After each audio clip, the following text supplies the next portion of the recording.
Oppenheimer presenta. Llega a usted por cortesía de Sodimac Home Center. Sueña, lo hacemos posible. En Buenos Aires, Argentina, UADE.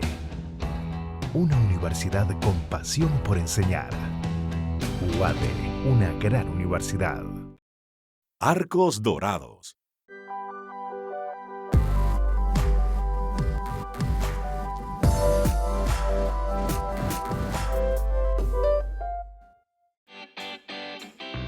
Ingresa en lacaja.com.ar, asegura tu auto y llévate un 15% de descuento por medio año. La Caja, así de simple.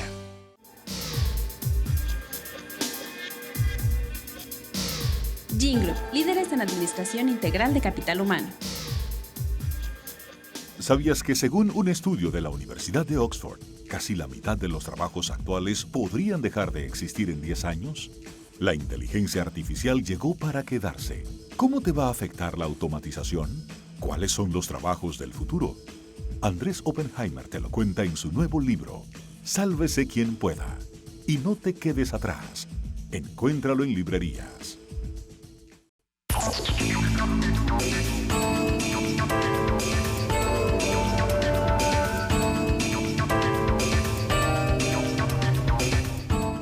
Hola, ¿qué tal? ¿Cómo les va? Soy Andrés Oppenheimer. Gracias por estar con nosotros. El presidente electo de Uruguay, Luis Lacalle Pou, generó titulares hace pocos días al anunciar que no va a invitar a su ceremonia inaugural del 1 de marzo a ningún dictador. Y eso dio mucho que hablar, porque señaló explícitamente a qué presidentes latinoamericanos él considera dictadores y que no serán invitados a su toma de posesión. Nos pareció interesante, porque los presidentes de otros países como Estados Unidos, México y Argentina en tiempos recientes han recibido o se han reunido con presidentes cuestionados por organizaciones de derechos humanos o por las propias Naciones Unidas. Recordemos, por ejemplo, el famoso encuentro del presidente Donald Trump con el dictador de Corea del Norte, Kim Jong-un, a quien gobiernos anteriores de Estados Unidos le habían negado encuentros a nivel presidencial para no darle legitimidad a su régimen. Bueno, pareciera que ahora eso es algo que se está volviendo cada vez normal.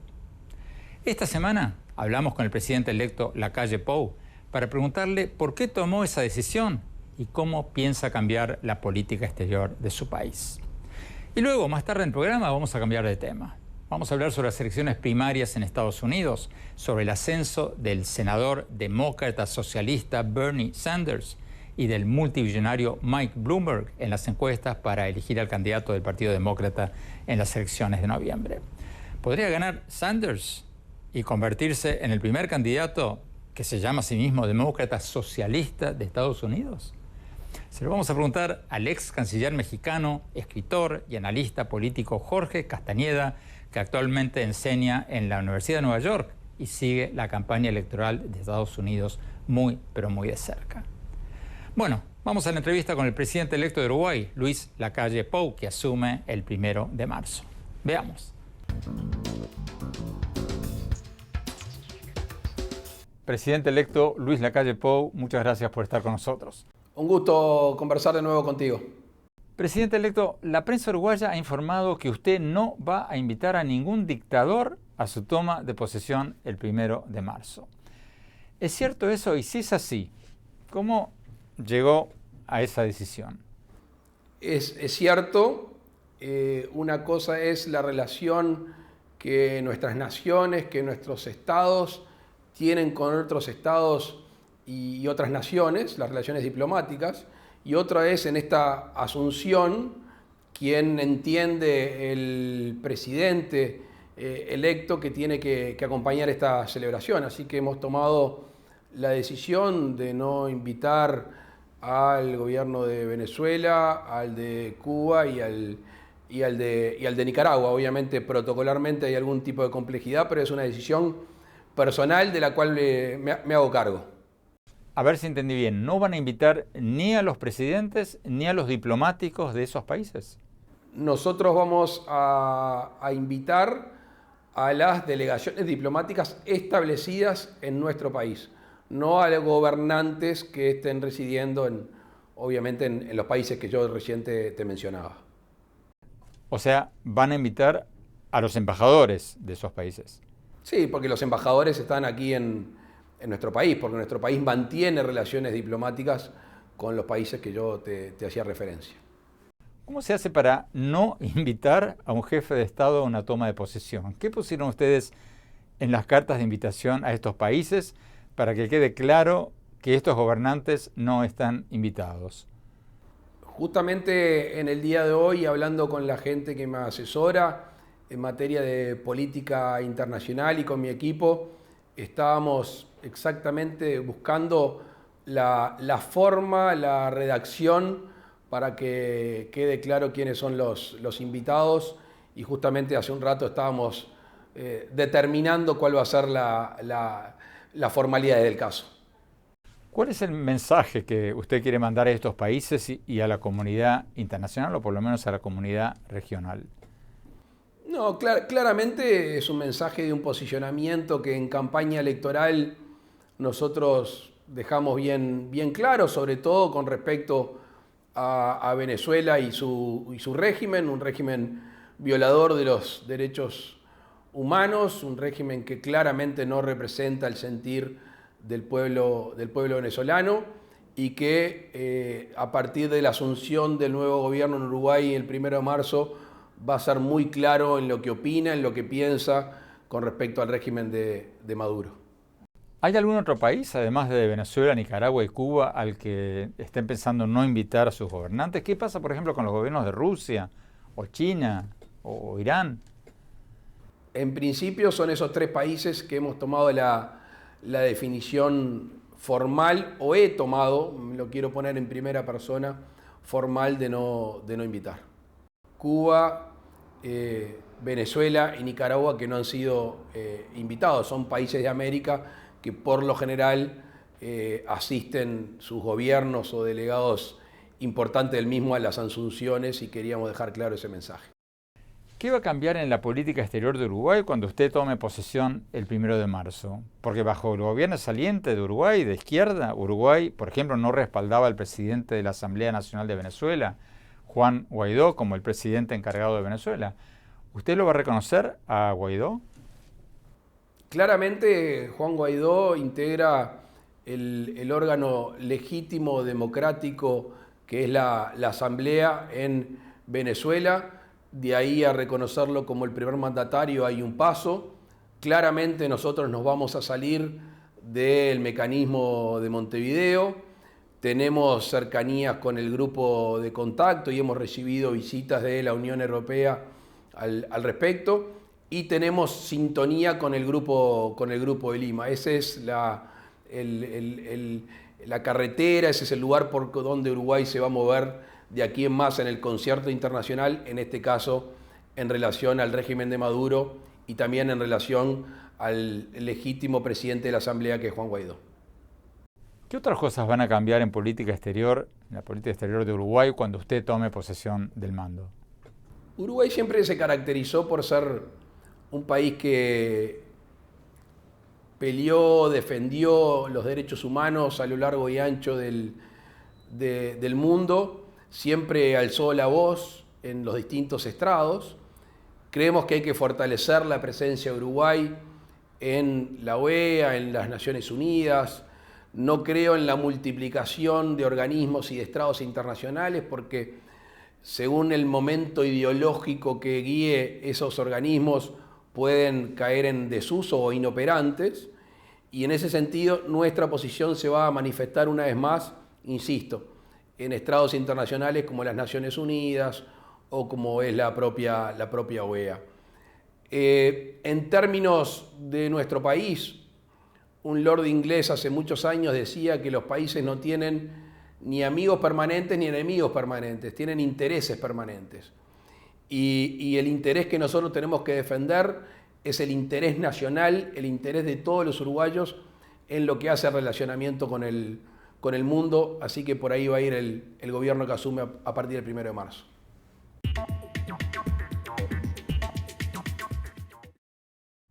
Tenemos que ir a un corte. Cuando volvamos, le vamos a preguntar al presidente electo de Uruguay qué hay detrás de los reportes de prensa según cuál es su futuro gobierno va a tratar de recibir a miles de migrantes argentinos y de otros países. Y después vamos a hablar de las elecciones de Estados Unidos y su impacto en México y América Latina con el ex canciller de México, Jorge Castañeda. No se vayan, ya volvemos.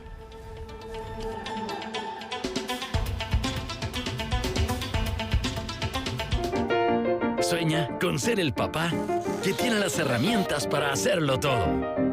Busca, encuentra, compara. Descubre la que siempre habías querido. Ven a Sodimac Home Center y llévate una o llévatelas todas. Pruébalas, siéntelas. Compra las herramientas de un super papá sin que te supercueste. Y haz tus super proyectos. Encuentra más, ahorra más. Ven y haz más. Sodimac Home Center. Sueña, lo hacemos posible.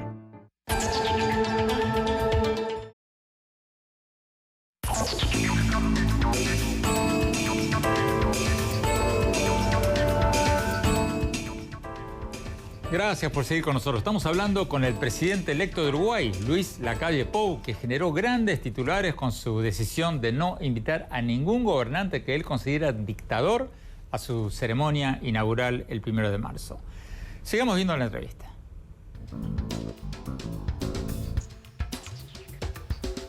Presidente electo, usted generó titulares después del triunfo del gobierno de Alberto Fernández en Argentina, cuando usted sugirió que Uruguay quiere recibir como residentes a 100.000 argentinos o más. Eso hizo mucho ruido en Argentina. ¿Cuál es su propuesta concretamente?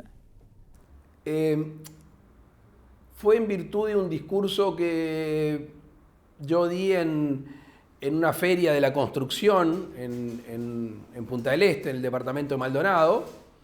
Hablé de que Uruguay es históricamente un lugar que ha recibido migrantes de todos lados. En estos años, esa migración necesaria que hubo de países como Venezuela, como Cuba, Uruguay le abrió los brazos, pero también queremos ser receptores a migración voluntaria, que busquen un país de paz, un país de tranquilidad, un país con transiciones democráticas, un país que se respete el ordenamiento jurídico y al mismo tiempo tratar de generar condiciones económicas para que miles y miles de personas se vengan a radicar. Que pueden ser argentinos, pueden ser brasileños, pueden ser europeos, de cualquier lado del globo terráqueo. Y debo decir que nunca ni dije de argentinos ni dije 100.000. Pero bueno, eso se corrió como noticia. ¿Qué vamos a hacer? Y vamos a ponernos a tono con lo que otros países tienen hoy de reglas fiscales y legales para convertirnos en un lugar más atractivo, además de las condiciones que yo ya mencionaba, para que lleguen estas familias, para que lleguen esas inversiones, para que lleguen esos capitales. Nosotros necesitamos un país con más habitantes, necesitamos un país donde se venga a trabajar, donde se venga a invertir y, cómo no, también se venga a agrandar la base de consumo que tenemos en Uruguay. Tenemos una clara determinación con el equipo económico, una clara determinación con el equipo de Relaciones Exteriores, a abrir nuestras fronteras para que miles y miles de personas vengan a residir en este nuestro país. Miles y miles, ¿cuántas personas podrían ser? ¿Más de 100.000? No sé, dar un número me parece ponernos en un brete. Cuantos más, mejor. Si es gente de paz, si es gente que quiere venir a hacer de esta tierra su futuro y hacerla más próspera, colaborar para que sea más próspera, va a ser bienvenida por el gobierno y no me cabe la menor duda que va a ser bienvenida por todos los uruguayos, que de alguna manera todos hemos venido a través de distintas generaciones de otros lugares del mundo y hemos hecho de esta una gran nación que va a recibir con los brazos abiertos también a todos aquellos que quieran venir a vivir en paz en nuestro país. ¿Qué medidas concretas piensa tomar, presidente electo, para convertir a Uruguay en un país más atractivo para los inversionistas? Porque actualmente la ley uruguaya le da residencia a quienes tienen bienes o invierten, si no me equivoco, $1.700.000 en Uruguay. ¿Cómo cambiaría ese monto, esa cifra? Estamos manejando en el derecho comparado lo que hace entre otros Portugal y algún otro país. La idea es reducir el capital exigido, la idea es reducir al mismo tiempo los días de residencia que se requieren estar establecidos en el país, respetando lo que dicen algunas instituciones internacionales. Aquí no se trata de convertirse en ningún tipo de paraíso ni cosas raras, simplemente bajar los requisitos, que todo el mundo sepa, porque creemos que las condiciones naturales, las condiciones humanas y además, si le generamos estas condiciones económicas, Uruguay va a recibir una migración importante que es necesaria y es bienvenida. Pero bajar los requisitos ¿a cuánto? Una entidad no gubernamental de Uruguay, Destino Punta del Este, le ha pedido a usted que cambie las reglas actuales para bajar la inversión necesaria para conseguir la residencia de Uruguay a $500.000, de 1.700.000 a 500.000. ¿Qué le parece esa sugerencia que le han hecho? Yo cuando digo una cifra me gusta después poder sostenerla en el tiempo o llevarla a la realidad. Y por eso no quiero arriesgar hoy a decir una cifra.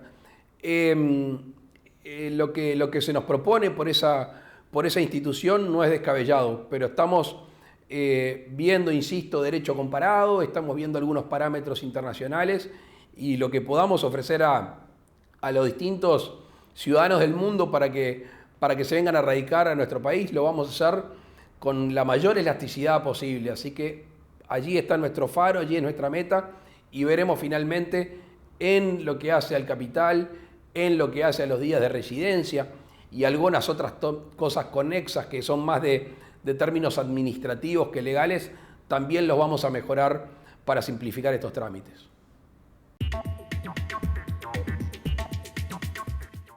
Tenemos que ir a un corte. Cuando volvamos, le vamos a preguntar al presidente electo de Uruguay, Luis Lacalle Pou, sobre los cambios fundamentales que él propone en el Mercosur, el bloque de libre comercio sudamericano. Y más tarde del programa vamos a hablar con el ex canciller de México, Jorge Castañeda, sobre las elecciones en Estados Unidos y su impacto sobre México y América Latina. No se vayan, ya volvemos.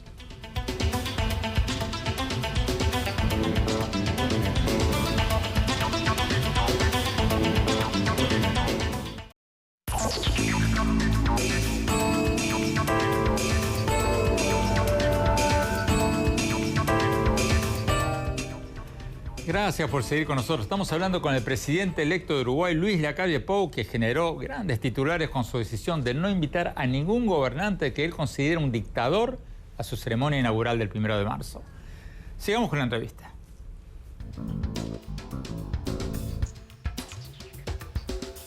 El 20 de marzo hay elecciones en la OEA. El gobierno saliente de Uruguay no había apoyado a Luis Almagro, el actual secretario general que se está tratando de reelegir.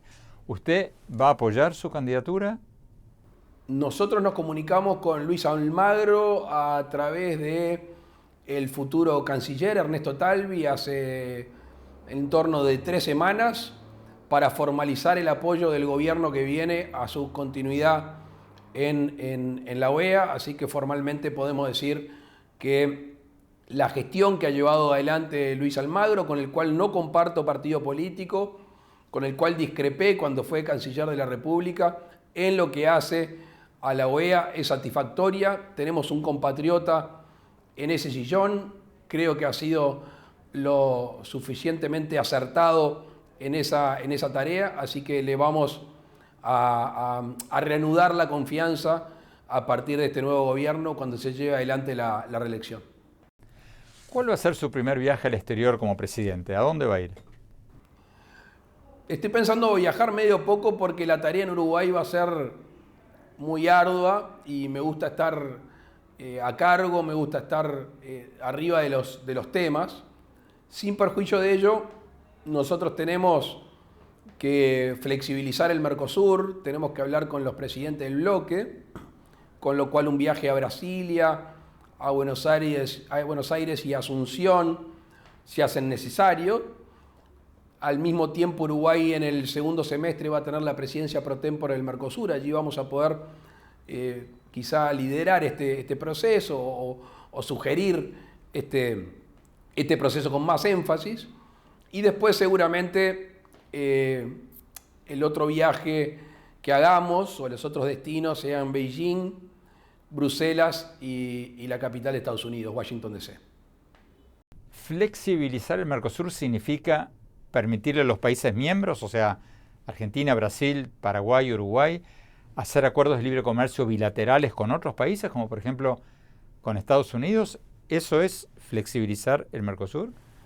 Esto es una aspiración que no es nueva, es una aspiración que no es solo de nuestro partido, es una aspiración, dicho sea de paso, que el presidente Bolsonaro conversó con el presidente Macri antes de que termine su mandato y que de alguna manera nos suelta el corset de estar imposibilitados de hacer acuerdos bilaterales con países afuera del bloque. Lo ideal sería que avance todo el Mercosur, como avanzó con la Unión Europea, pero si no es posible, con distintas velocidades, que países miembros del Mercosur, en el caso nuestro, el de Uruguay, que puedan suscribir tratados, que puedan tener acuerdos con países afuera del bloque. Presidente electo, muchísimas gracias por esta entrevista. Un gusto, a la orden. Tenemos que ir a un corte. Cuando volvamos, vamos a hablar con el ex canciller mexicano y analista político Jorge Castañeda. Le vamos a preguntar sobre el ascenso de Bernie Sanders en las encuestas, el candidato que se autodefine como un demócrata socialista, y también el ascenso del multimillonario Mike Bloomberg en las encuestas. ¿Y qué puede significar todo esto para México y para el resto de América Latina? No se vayan, ya volvemos.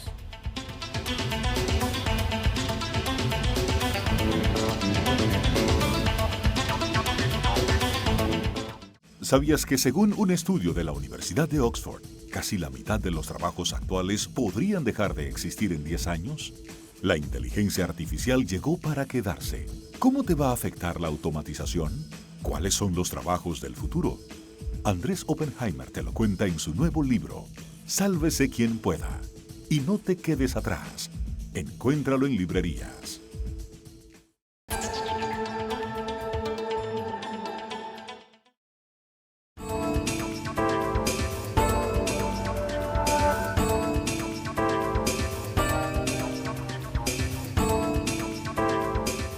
Gracias por seguir con nosotros. Tenemos con nosotros al ex canciller mexicano y actual profesor en la Universidad de Nueva York, escritor y analista político Jorge Castañeda.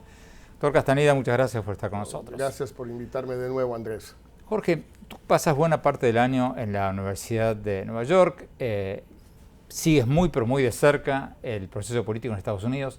¿Cómo ves el avance de Bernie Sanders? ¿Tú te imaginas, crees realmente que podemos tener el primer presidente socialista o demócrata socialista en la historia de Estados Unidos? Lo veo un poco remoto, la verdad. ¿Sí? Lo veo remoto todavía.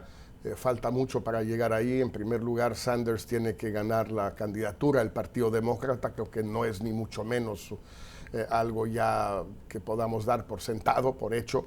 Y creo que una vez que si llegara a ser el candidato, pues sí va a ser muy difícil que Bernie Sanders le gane a Donald Trump en algunos de los estados más importantes, por ejemplo, Florida. Pero ahí está yendo en contra del consenso generalizado entre los opinadores o la comentocracia, que es un término que si no inventaste tú... No, sí, lo inventé además. Porque la comentocracia, hay casi una unanimidad de que Sanders hoy por hoy gana las primarias demócratas. Bueno, es posible que eso suceda. Mira, lo que hemos visto en estas últimas semanas, Andrés, es que el sector progresista del Partido Demócrata, el sector más joven, el sector de los latinos, el sector de los afroamericanos, el sector de las mujeres, sí es un sector muy importante. No mayoritario dentro de los votantes. Lo vimos en New Hampshire, por ejemplo, el total de votos sumados por los candidatos moderados o centristas fue muy superior al otro. El cambio que se ha dado en estas últimas semanas es que en lugar de que Elizabeth Warren encabece la corriente progresista, ahora la encabeza Bernie Sanders. Pero son vasos comunicantes, no logran pasar de 35-40% del voto demócrata nada más. Entonces, le falta todavía a Sanders para ser candidato.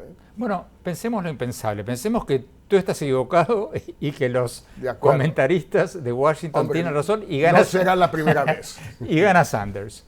¿Cuál sería la implicancia de eso para México?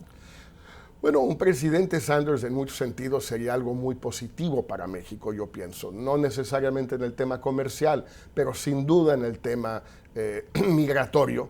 Ha dicho que pondría en práctica una política migratoria mucho más abierta, mucho más liberal, humanitaria que la de Donald Trump, o por cierto de Barack Obama. En materia de la guerra contra las drogas, yo creo que Sanders es claramente partidario de una legalización, por lo menos de la marihuana, y eso también traería muchas implicaciones para México. Y yo creo que también habría una cosa humana de Sanders, de un progresismo que le caería muy bien a México, le iría muy bien a México, sin que por eso dejara de ser presidente de Estados Unidos.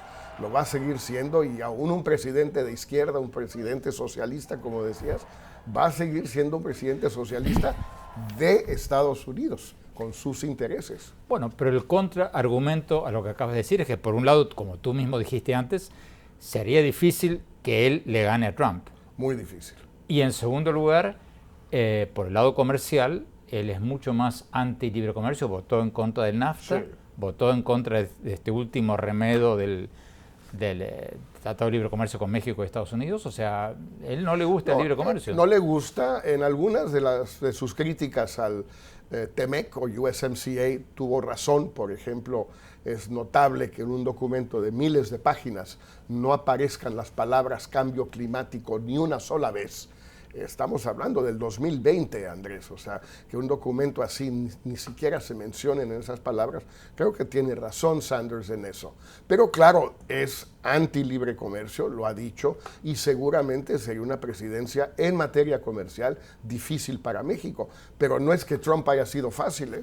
¿Cómo sería la relación de un presidente Sanders con América Latina, fuera de México? Bueno, él ha mostrado sus grandes simpatías por gobiernos como el de Maduro, como el de Daniel Ortega, como el de Raúl Castro, Fidel Castro y ahora Díaz-Canel. Es decir, él es partidario, claramente, tiene mucha simpatía por las dictaduras de izquierda en América Latina. ¿Y podría mantener esa posición de ser presidente? Yo creo que no solo la mantendría, la desarrollaría, volveríamos a la postura de Obama, que creo que sería correcto en el caso de Cuba, pero trataría de ir mucho más lejos que Obama con Cuba, obviamente tratar de terminar con el aislamiento del dictador Maduro, lo mismo con el dictador Ortega en Nicaragua. Sí sería una cosa muy extraña, ¿qué quieres que te diga? Claro, creo. Sí. Tenemos que ir a un corte, ya volvemos con el doctor Jorge Castañeda. No se vayan, ya volvemos.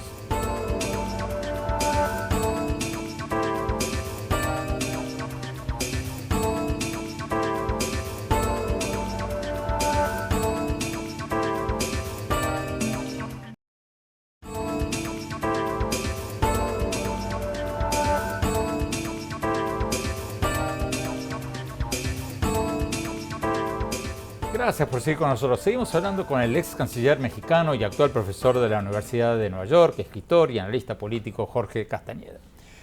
Jorge, continuando con la conversación del bloque anterior, hablemos un poco de Bloomberg. Mike Bloomberg, la gran esperanza del sector moderado del Partido Demócrata.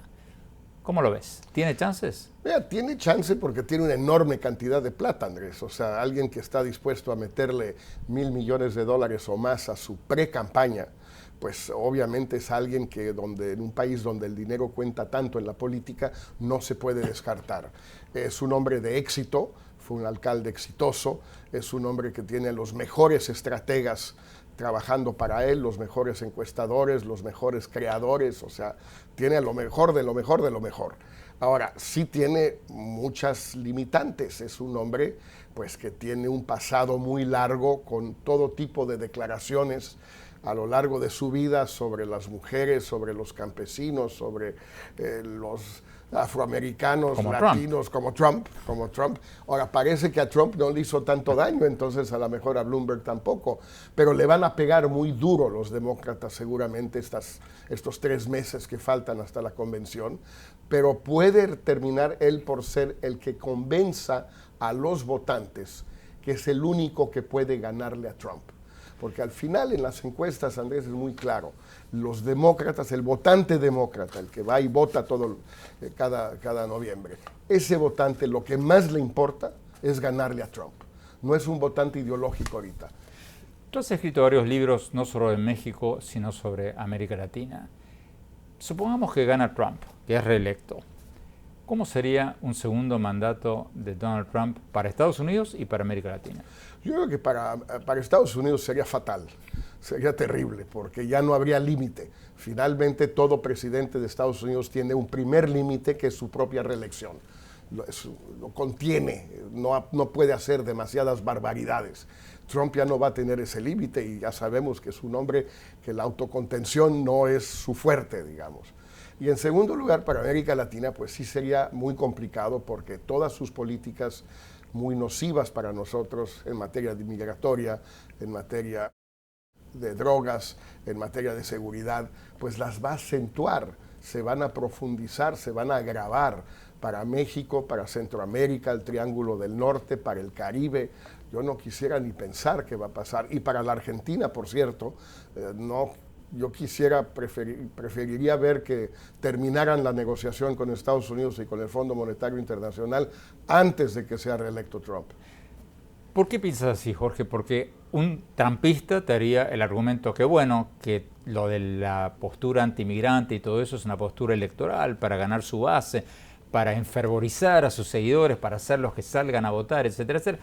Pero un trumpista te diría que una vez pasadas las elecciones ya no tendría esa necesidad de agitar a sus bases. ¿Qué responderías? Mira, que es un argumento válido y que puede resultar ser cierto, resultó cierto en algunos casos en el pasado en Estados Unidos, pero hay que tomar en cuenta, insisto, Donald Trump no es un ser humano que llame la atención por su capacidad de autocontención, de cálculo racional, de alguien que piensa las cosas, que las toma con calma. No, es un hombre impetuoso, obviamente un hombre muy inteligente y muy hábil, sin duda. Finalmente, Jorge, en el minuto que nos queda, tu presidente, López Obrador, ya va más de un año en el gobierno. ¿Cómo lo ves? Y comparado con lo que hablábamos de Trump, ¿lo ves cada vez más moderado o cada vez más radicalizado? Mira, cada vez más, diría yo, exasperado, porque las cosas no le están saliendo bien. Tiene una economía que no crece, tiene niveles de violencia que no solo no bajan, sino que siguen subiendo, tiene grandes problemas con realizar sus grandes proyectos de infraestructura que no están saliendo adelante, tiene muchos problemas con Pemex, la empresa estatal de petróleo. Entonces, es un hombre que no está acostumbrado a las realidades del poder gubernamental federal. Es un gran político, pero es un político de oposición, no es un político de gobierno. Y lo que le está pasando es que como no le salen las cosas, se está exasperando, se está desesperando. ¿En un sí o en un no? ¿Está aprendiendo? ¿Sí o no? No. Jorge Castañeda, muchísimas gracias. Gracias, Andrés. Vamos a un corte rápido. Cuando volvamos, mi opinión sobre el tema con el que arrancamos el programa de hoy. No se vayan, ya volvemos.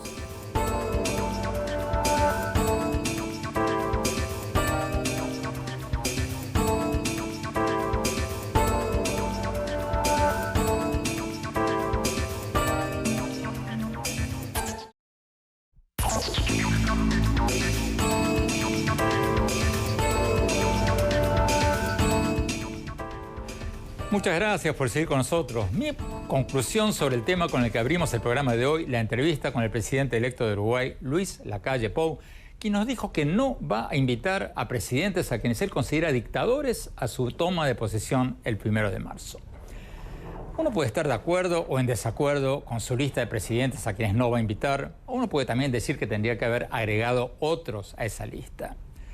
Pero bueno, ese es otro tema. Lo que no se puede hacer, creo yo, es criticar su decisión de invitar a su toma de posesión solo a presidentes que observan las reglas de la democracia y de no invitar a quienes son cuestionados por organizaciones internacionales de derechos humanos o por las Naciones Unidas por sus violaciones a los derechos humanos y a la democracia. Por supuesto que la decisión de Lacalle Pou es más que nada una medida simbólica. Eso es cierto, está claro, es obvio. Pero es un gesto importante en momentos en que muchos presidentes de países democráticos se están reuniendo con dictadores o altos funcionarios de gobiernos totalitarios como si eso fuera la cosa más normal del mundo. El propio presidente Trump, sin ir más lejos, se sacó fotos sonrientes con el dictador de Corea del Norte, Kim Jong-un, después de que sus antecesores, tanto republicanos como demócratas, se habían negado a hacer eso para no darle legitimidad al dictador norcoreano ante los ojos del mundo y ante los ojos de su propio pueblo. Entonces, la decisión del presidente electo uruguayo no es una cosa menor, porque le manda un mensaje poderoso a todos los países. Y ese mensaje es que los autócratas tienen que pagar un precio por ser autócratas. Porque si no convertimos a los dictadores en parias diplomáticos, y si vamos a empezar a invitarlos a todas las fiestas, vamos a estar alentando a cada vez más presidentes a que violen las reglas de la democracia y vamos a ir de mal en peor. Lo que está haciendo la calle Pou es un gesto simbólico, pero importante. Bueno, los dejo por hoy con esa reflexión. Gracias por habernos acompañado y los invito a visitar mi blog sobre política, economía, tecnología e innovación en el sitio de internet andresopenheimer.com. Si se registran ahí, les vamos a mandar todas las semanas por email mis artículos del Miami Herald y nuestros más recientes programas de CNN. Les recuerdo la dirección, es andresopenheimer.com. Y síganme en mi Twitter, @OpenheimerA, en mi página de Facebook, Andrés Oppenheimer, y ahora también en mi cuenta de Instagram, en Andrés Oppenheimer Oficial. Gracias por habernos acompañado. Hasta la semana próxima.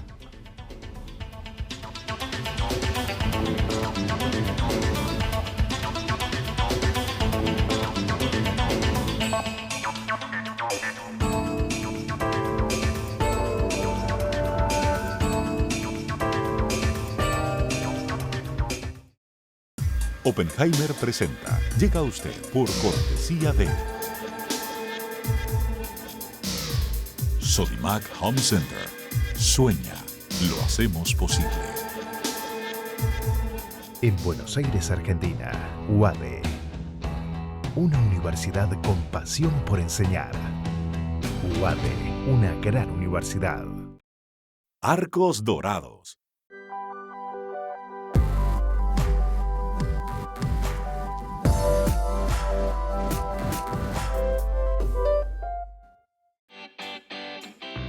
Ingresa en lacaja.com.ar, asegura tu auto y llévate un 15% de descuento por medio año.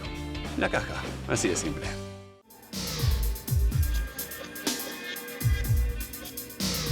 Gingroup, líderes en administración integral de capital humano. ¿Sabías que según un estudio de la Universidad de Oxford, casi la mitad de los trabajos actuales podrían dejar de existir en 10 años? La inteligencia artificial llegó para quedarse. ¿Cómo te va a afectar la automatización? ¿Cuáles son los trabajos del futuro? Andrés Oppenheimer te lo cuenta en su nuevo libro, Sálvese quien pueda. Y no te quedes atrás. Encuéntralo en librerías.